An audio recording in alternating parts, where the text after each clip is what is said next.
police. An Amber Alert has been issued for Delilah Collier, a black female born on March 11, 2017.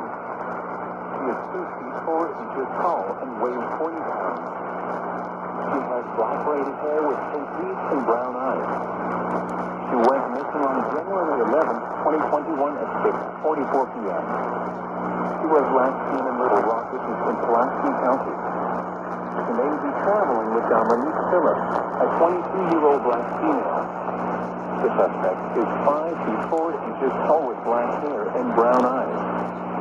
They may be traveling in a silver 4-door BMW sedan with unknown temporary tags. If located, please call the Little Rock Police Department at 501-371-4829.